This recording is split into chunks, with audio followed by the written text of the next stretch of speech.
Hi, folks. It's Lee and Teresa. from Stringfield Ridge Farm. We just want to say Happy 4th of July. And Independence Day. Happy Independence Day. And so we are going to celebrate by going over to our daughter's house and having a get together over there. My daughter that is in the Air Force and her husband that's in the Air Force are going to be in, and we're going to celebrate over there. So we wanted to say Happy 4th of July to you all. Even though he said the sun's coming out. I don't know where that comes in at. But well, it's been cloudy and the sun just started poking its head out. We also wanted to give you a little mini history lesson about the 4th of July. And, some of y'all know, some of you don't, but we have a few things to say about it. So, starting off with a little history, in the early 1770s, the colonists, that's the 13 colonies, the colonists became convinced that Parliament, which was Great Britain, was taking over their freedoms. And they came here to get away from that, and were still under Parliament rule. So they convinced that Parliament was taking away their freedoms. Then Parliament, or the king, wanted to bring the American subjects back into check. So he started preparing for war against them and said they were in open rebellion, and started taxing them more and different things to take away more of their freedoms or to bring them into check. He declared war on us, and we ended up whipping them. So, in 1776, Thomas Paine wrote an article or a booklet called Common Sense. And his article lit a fire under the colonists, and they kind of, independence kind of went into full swing then.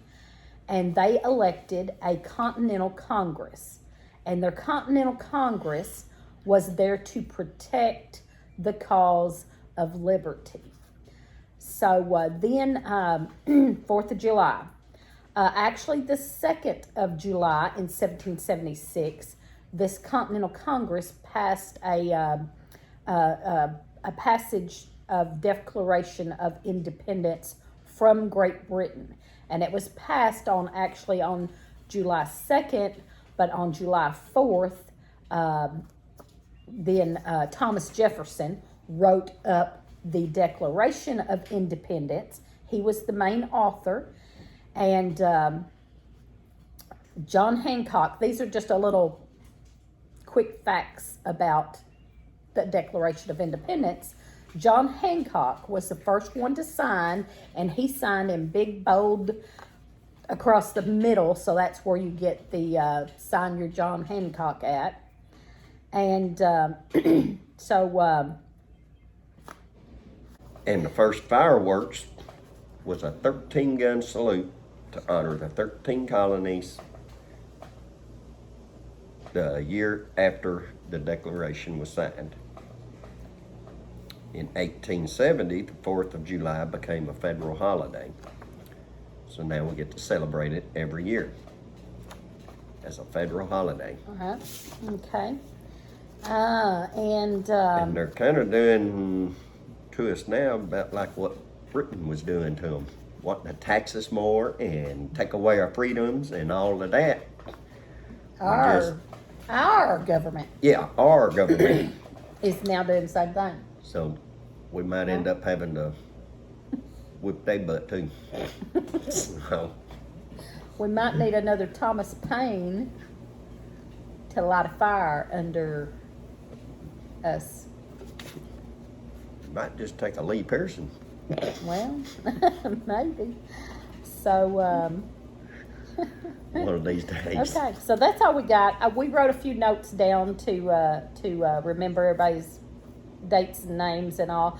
Now, one more thing I had on here was in the 13 colonies in what was the first American colonies, there were 2.5 million people.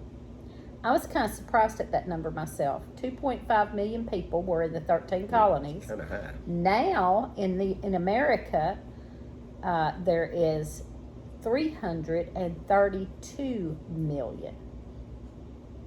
And one more. There's probably more than that, considering Well, the yeah. ones that they don't know about, the border hoppers. Well, another tidbit is both John Adams and Thomas Jefferson both died in 1826 on the 4th of July, which was the 50th anniversary of the Declaration of Independence. So that was kind of interesting too.